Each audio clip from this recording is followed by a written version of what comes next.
La carta del apóstol Pablo a los Gálatas, capítulo 1.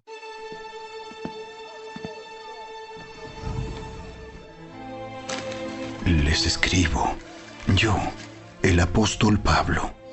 No fui nombrado apóstol por ningún grupo de personas, ni por ninguna autoridad humana, sino por Jesucristo mismo y por Dios Padre, quien levantó a Jesús de los muertos. Todos los hermanos de este lugar se unen a mí para enviar esta carta que escribo a las iglesias de Galacia. Que Dios Padre y nuestro Señor Jesucristo les concedan gracia y paz. Tal como Dios nuestro Padre lo planeó, Jesús entregó su vida por nuestros pecados para rescatarnos de este mundo de maldad en el que vivimos. A Dios sea toda la gloria, por siempre y para siempre. Amén. Me escandaliza que ustedes estén apartándose tan pronto de Dios, quien los llamó a sí mismo por medio de la amorosa misericordia de Cristo. Están siguiendo un evangelio diferente que aparenta ser la buena noticia, pero no lo es en absoluto. Están siendo engañados por los que a propósito distorsionan la verdad acerca de Cristo.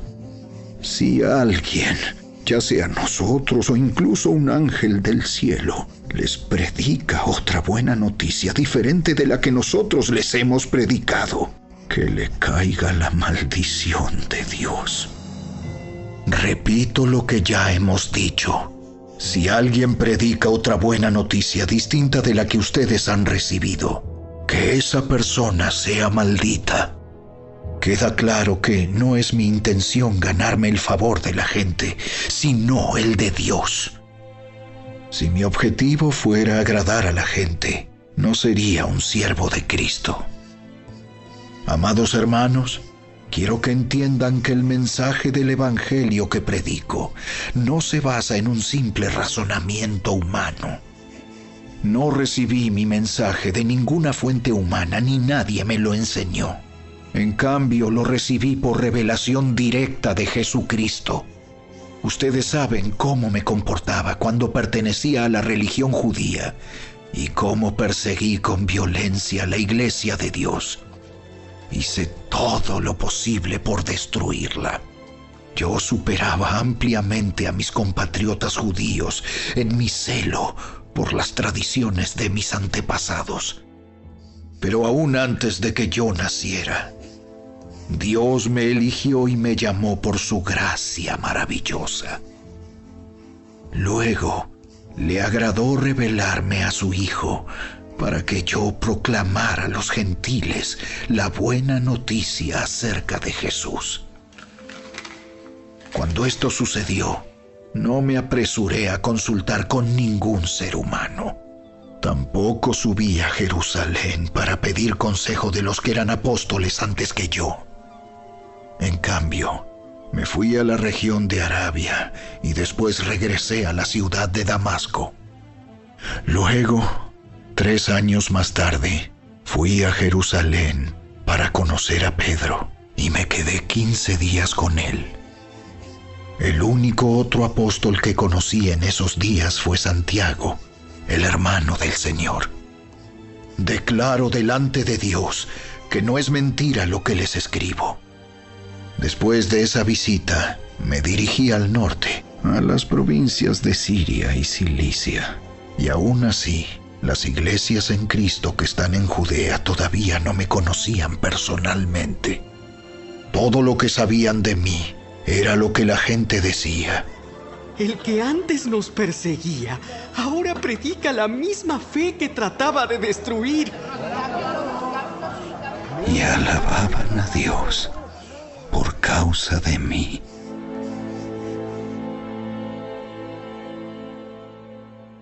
Capítulo 2. Luego, 14 años más tarde, regresé a Jerusalén, esta vez con Bernabé, y Tito también vino. Fui a Jerusalén porque Dios me reveló que debía hacerlo. Durante mi tiempo allí, me reuní en privado con los que eran reconocidos como los dirigentes de la iglesia y les presenté el mensaje que predico a los gentiles. Quería asegurarme de que estábamos de acuerdo, porque temía que todos mis esfuerzos hubieran sido inútiles y que estaba corriendo la carrera en vano. Sin embargo, ellos me respaldaron y ni siquiera exigieron que mi compañero Tito se circuncidara, a pesar de que era griego. Incluso esa cuestión surgió solo a causa de unos supuestos creyentes, en realidad falsos, que se habían infiltrado entre nosotros. Se metieron en secreto para espiarnos y privarnos de la libertad que tenemos en Cristo Jesús, pues querían esclavizarnos y obligarnos a seguir los reglamentos judíos. Pero no nos doblegamos ante ellos, ni por un solo instante. Queríamos preservar la verdad del mensaje del Evangelio para ustedes. Los líderes de la iglesia no tenían nada que agregar a lo que yo predicaba. Dicho sea de paso, su fama de grandes líderes a mí no me afectó para nada, porque Dios no tiene favoritos. Al contrario, ellos comprendieron que Dios me había dado la responsabilidad de predicar el Evangelio a los gentiles, tal como le había dado a Pedro la responsabilidad de predicar a los judíos. Pues el mismo Dios que actuaba por medio de Pedro, apóstol a los judíos, también actuaba por medio de mí, apóstol a los gentiles. De hecho, Santiago, Pedro y Juan, quienes eran considerados pilares de la iglesia, reconocieron el don que Dios me había dado y nos aceptaron a Bernabé y a mí como sus colegas. Nos animaron a seguir predicando a los gentiles mientras ellos continuaban su tarea con los judíos. La única sugerencia que hicieron fue que siguiéramos ayudando a los pobres, algo que yo siempre tengo deseos de hacer. Pero cuando Pedro llegó a Antioquía, tuve que enfrentarlo cara a cara, porque él estaba muy equivocado en lo que hacía. Cuando llegó por primera vez, Pedro comía con los creyentes gentiles, quienes no estaban circuncidados. Pero después, cuando llegaron algunos amigos de Santiago, Pedro no quiso comer más con esos gentiles. Tenía miedo a la crítica de los que insistían en la necesidad de la circuncisión. Como resultado, otros creyentes judíos imitaron la hipocresía de Pedro. E incluso Bernabé se dejó llevar por esa hipocresía. Cuando vi que ellos no seguían la verdad del mensaje del Evangelio, le dije a Pedro delante de todos los demás: si tú, que eres judío de nacimiento, dejaste a un lado las leyes judías y vives como un gentil, ¿por qué ahora tratas de obligar a estos gentiles a seguir las tradiciones judías? Tú y yo somos judíos de nacimiento. No somos pecadores, como los gentiles. Sin embargo, sabemos que una persona es declarada justa ante Dios por la fe en Jesucristo y no por la obediencia a la ley. Y nosotros hemos creído en Cristo Jesús para poder ser declarados justos ante Dios por causa de nuestra fe en Cristo, y no porque hayamos obedecido la ley. Pues nadie jamás será declarado justo ante Dios mediante la obediencia a la ley. Pero supongamos que intentamos ser declarados justos ante Dios por medio de la fe en Cristo, y luego se nos declara culpables por haber abandonado la ley. ¿Acaso esto quiere decir que Cristo nos ha llevado al pecado? Por supuesto que no. Más bien, soy un pecador si vuelvo a construir el viejo sistema de la ley que ya eché abajo.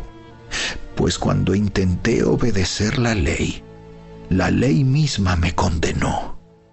Así que morí a la ley. Es decir, dejé de intentar cumplir todas sus exigencias a fin de vivir para Dios. Mi antiguo yo ha sido crucificado con Cristo. Ya no vivo yo, sino que Cristo vive en mí. Así que vivo en este cuerpo terrenal, confiando en el Hijo de Dios, quien me amó y se entregó a sí mismo por mí. Yo no tomo la gracia de Dios como algo sin sentido, pues si cumplir la ley pudiera hacernos justos ante Dios, entonces no habría sido necesario que Cristo muriera.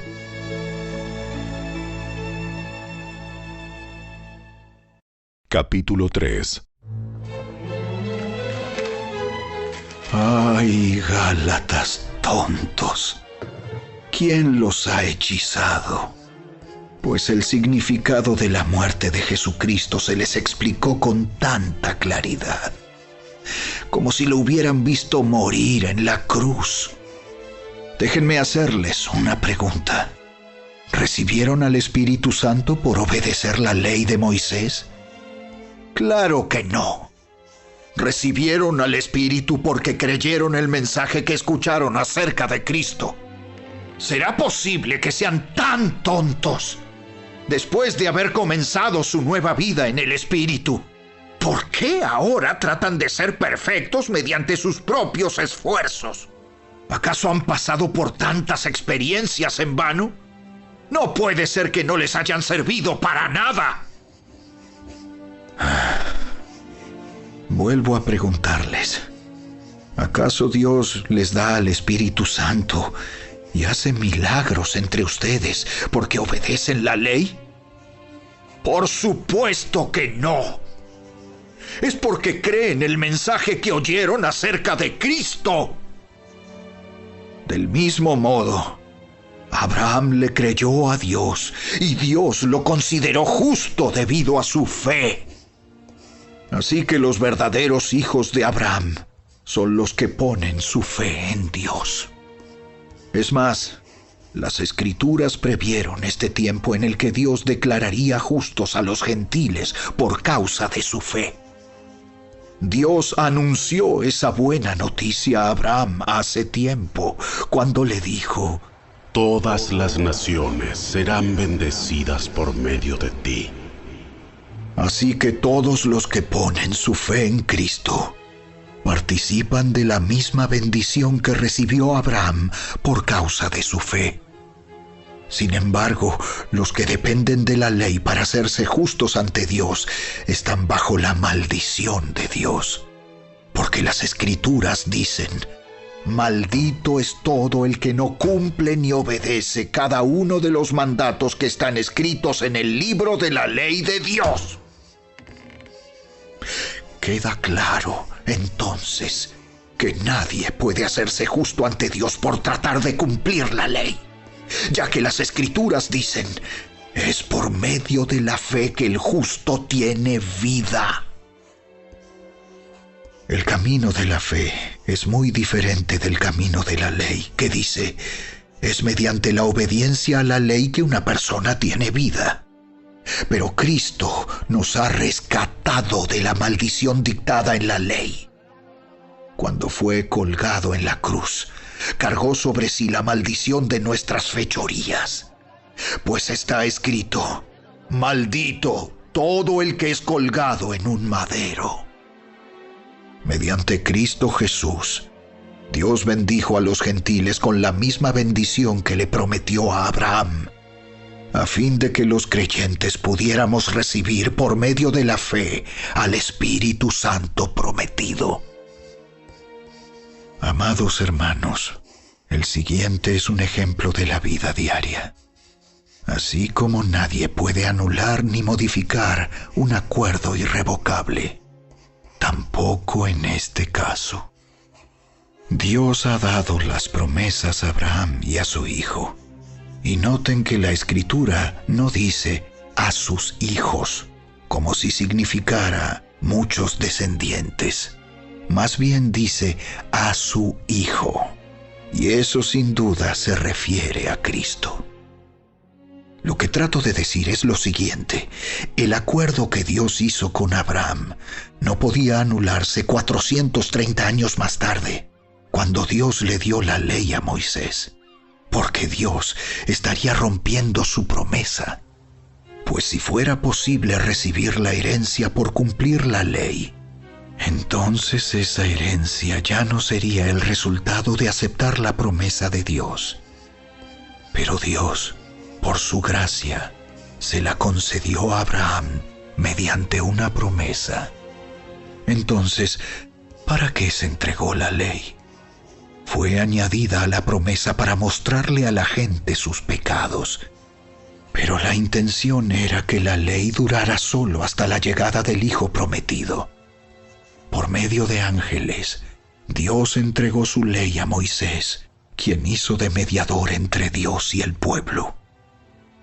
Ahora bien, un mediador es de ayuda si dos o más partes tienen que llegar a un acuerdo. Pero Dios, quien es uno solo, no usó ningún mediador cuando le dio la promesa a Abraham. ¿Hay algún conflicto entonces entre la ley de Dios y las promesas de Dios? De ninguna manera. Si la ley pudiera darnos vida nueva, nosotros podríamos hacernos justos ante Dios por obedecerla. Pero las Escrituras declaran que todos somos prisioneros del pecado. Así que recibimos la promesa de libertad que Dios hizo únicamente por creer en Jesucristo. Antes de que se nos abriera el camino de la fe en Cristo, estábamos vigilados por la ley. Nos mantuvo en custodia protectora, por así decirlo, hasta que fuera revelado el camino de la fe. Dicho de otra manera, la ley fue nuestra tutora hasta que vino Cristo. Nos protegió hasta que se nos declarara justos ante Dios por medio de la fe. Y ahora que ha llegado el camino de la fe, ya no necesitamos que la ley sea nuestra tutora, pues todos ustedes son hijos de Dios por la fe en Cristo Jesús. Y todos los que fueron unidos a Cristo en el bautismo se han puesto a Cristo como si se pusieran ropa nueva. Ya no hay judío ni gentil, esclavo ni libre, hombre ni mujer, porque todos ustedes son uno en Cristo Jesús. Y ahora que pertenecen a Cristo, son verdaderos hijos de Abraham, son sus herederos, y la promesa de Dios a Abraham les pertenece a ustedes.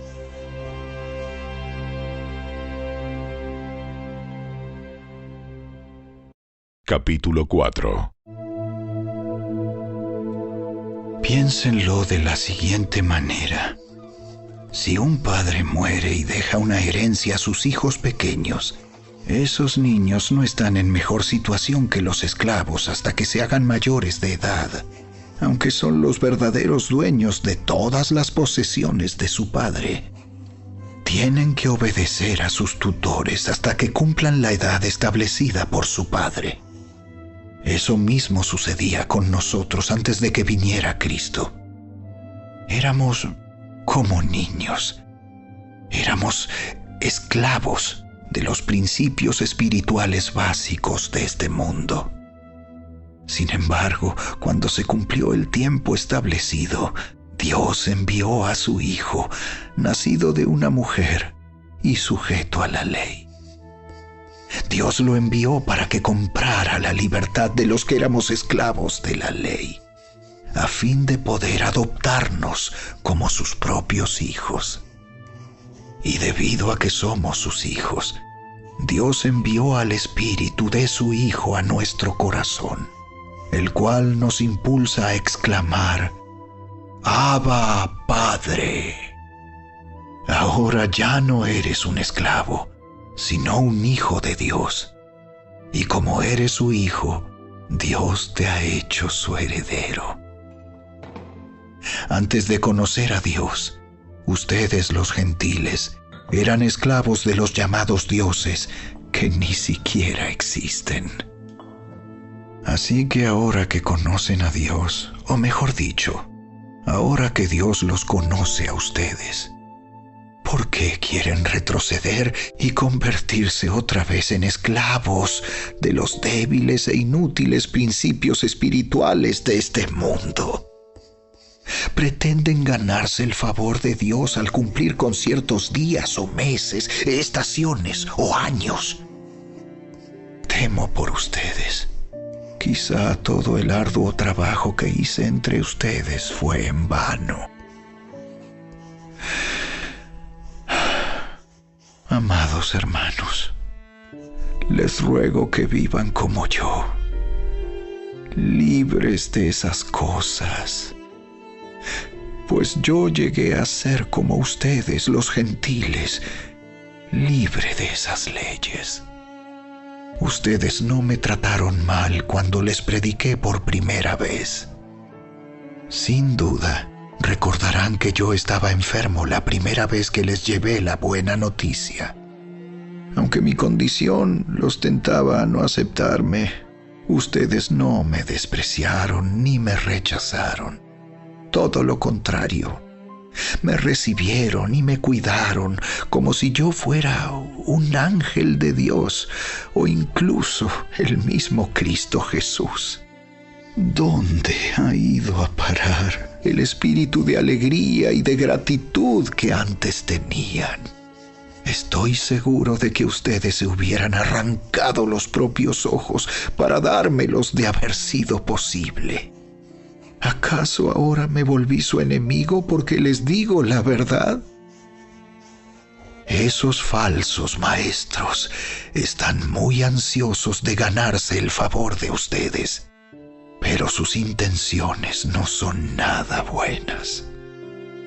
Lo que quieren es aislarlos de mí para que ustedes solo les presten atención a ellos.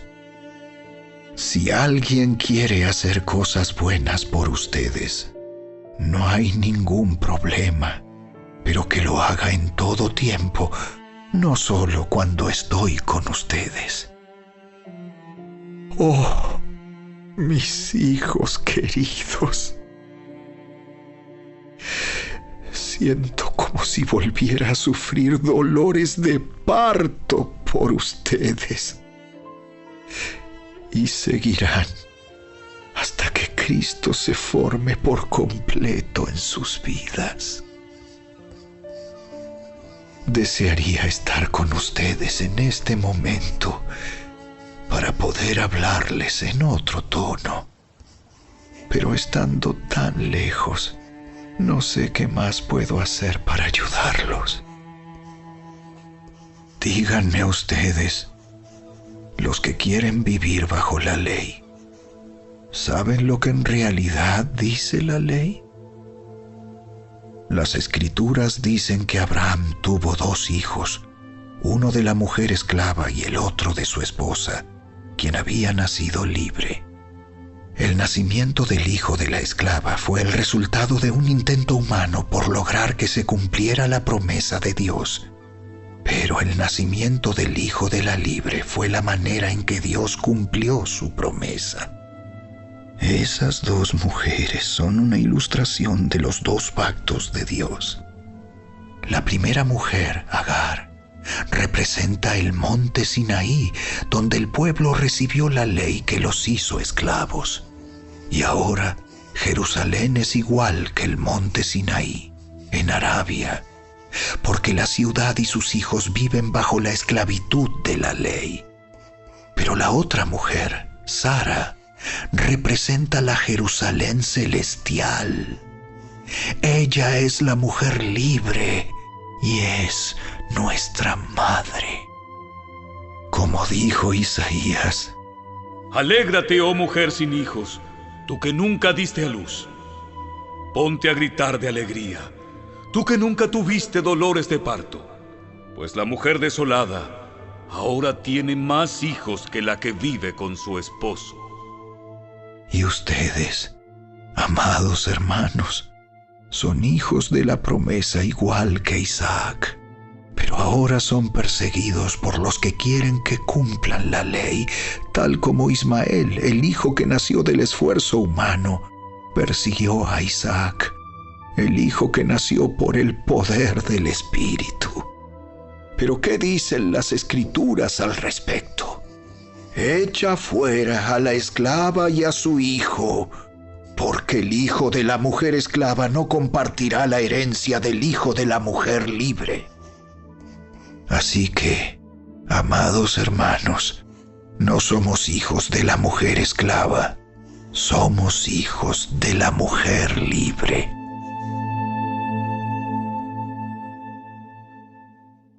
Capítulo 5. Por lo tanto, Cristo en verdad nos ha libertado. Ahora asegúrense de permanecer libres y no se esclavicen de nuevo a la ley. Presten atención. Yo, Pablo, les digo lo siguiente. Si dependen de la circuncisión para hacerse justos ante Dios, entonces Cristo no les servirá de nada. Lo repito, si pretenden lograr el favor de Dios mediante la circuncisión, entonces están obligados a obedecer cada una de las ordenanzas de la ley de Moisés. Pues si ustedes pretenden hacerse justos ante Dios por cumplir la ley, han quedado separados de Cristo. Han caído de la gracia de Dios. Sin embargo, los que vivimos por el Espíritu esperamos con anhelo recibir por la fe la justicia que Dios nos ha prometido. Pues una vez que depositamos nuestra fe en Cristo Jesús, de nada sirve estar o no circuncidado.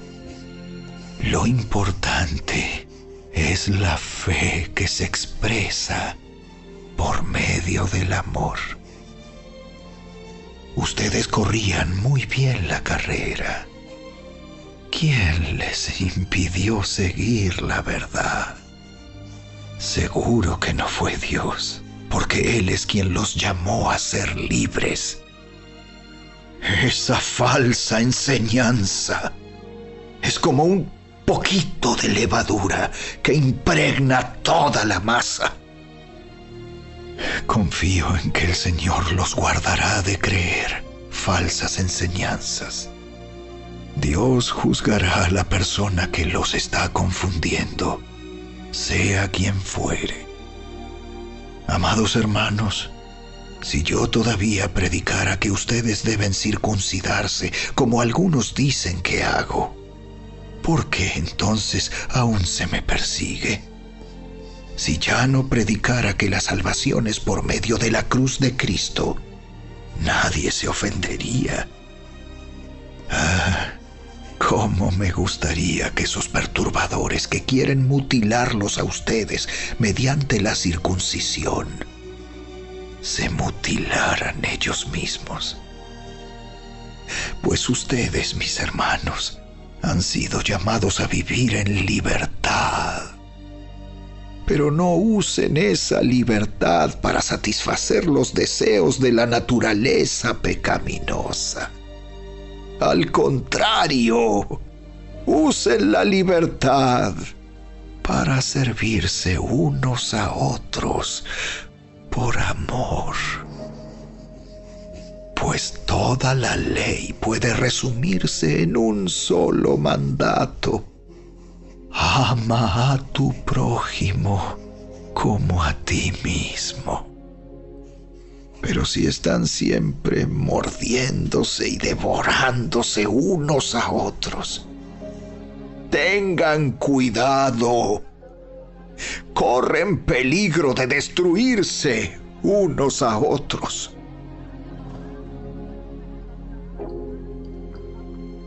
Por eso les digo, dejen que el Espíritu Santo los guíe en la vida. Entonces no se dejarán llevar por los impulsos de la naturaleza pecaminosa. La naturaleza pecaminosa desea hacer el mal, que es precisamente lo contrario de lo que quiere el Espíritu. Y el Espíritu nos da deseos que se oponen a lo que desea la naturaleza pecaminosa. Estas dos fuerzas luchan constantemente entre sí, entonces ustedes no son libres para llevar a cabo sus buenas intenciones. Pero cuando el Espíritu los guía, ya no están obligados a cumplir la ley de Moisés. Cuando ustedes siguen los deseos de la naturaleza pecaminosa, los resultados son más que claros. Inmoralidad sexual, impureza, pasiones sensuales, idolatría, hechicería, hostilidad, peleas, celos, arrebatos de furia, ambición egoísta, discordias, divisiones, envidia, borracheras, fiestas desenfrenadas y otros pecados parecidos. Permítanme repetirles lo que les dije antes. Cualquiera que lleve esa clase de vida no heredará el reino de Dios. En cambio, la clase de fruto que el Espíritu Santo produce en nuestra vida es amor, alegría, paz, paciencia, gentileza, bondad, fidelidad, humildad y control propio. No existen leyes contra esas cosas. Los que pertenecen a Cristo Jesús han clavado en la cruz las pasiones y los deseos de la naturaleza pecaminosa y los han crucificado allí. Ya que vivimos por el Espíritu, sigamos la guía del Espíritu en cada aspecto de nuestra vida. No nos hagamos vanidosos, ni nos provoquemos unos a otros, ni tengamos envidia unos de otros.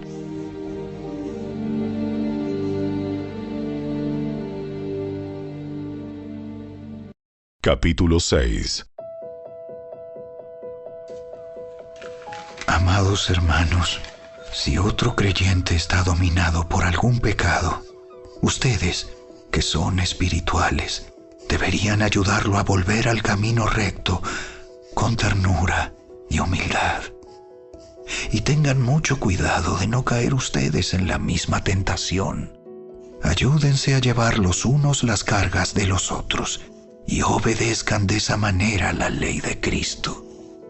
Si te crees demasiado importante para ayudar a alguien, solo te engañas a ti mismo. No eres tan importante. Presta mucha atención a tu propio trabajo, porque entonces obtendrás la satisfacción de haber hecho bien tu labor y no tendrás que compararte con nadie. Pues cada uno es responsable de su propia conducta. Los que reciben enseñanza de la palabra de Dios deberían proveer a las necesidades de sus maestros, compartiendo todas las cosas buenas con ellos. No se dejen engañar. Nadie puede burlarse de la justicia de Dios. Siempre se cosecha lo que se siembra. Los que viven solo para satisfacer los deseos de su propia naturaleza pecaminosa cosecharán de esa naturaleza destrucción y muerte. Pero los que viven para agradar al Espíritu, del Espíritu, cosecharán vida eterna. Así que no nos cansemos de hacer el bien. A su debido tiempo cosecharemos numerosas bendiciones si no nos damos por vencidos. Por lo tanto, siempre que tengamos la oportunidad, hagamos el bien a todos, en especial a los de la familia de la fe. Fíjense que uso letras grandes para escribirles de mi propio puño y letra estas últimas palabras. Los que tratan de obligarlos a circuncidarse lo hacen para quedar bien con otros. No quieren ser perseguidos por enseñar que solo la cruz de Cristo salva. Ni siquiera los que luchan a favor de la circuncisión cumplen toda la ley. Solo quieren que ustedes se circunciden para poder jactarse de ello y decir a todos que ustedes son sus discípulos. En cuanto a mí, que nunca me jacte de otra cosa que no sea la cruz de nuestro Señor Jesucristo. Debido a esa cruz, mi interés por este mundo fue crucificado, y el interés del mundo por mí también ha muerto. No importa si fuimos o no circuncidados, lo importante es que hayamos sido transformados en una creación nueva. Que la paz y la misericordia de Dios sean con todos los que viven según ese principio. Ellos son el nuevo pueblo de Dios. De ahora en adelante, que nadie me cause problemas con esas cosas, pues yo llevo en mi cuerpo cicatrices que muestran que pertenezco a Jesús. Amados hermanos, que la gracia de nuestro Señor Jesucristo sea con el espíritu de cada uno de ustedes. Amén.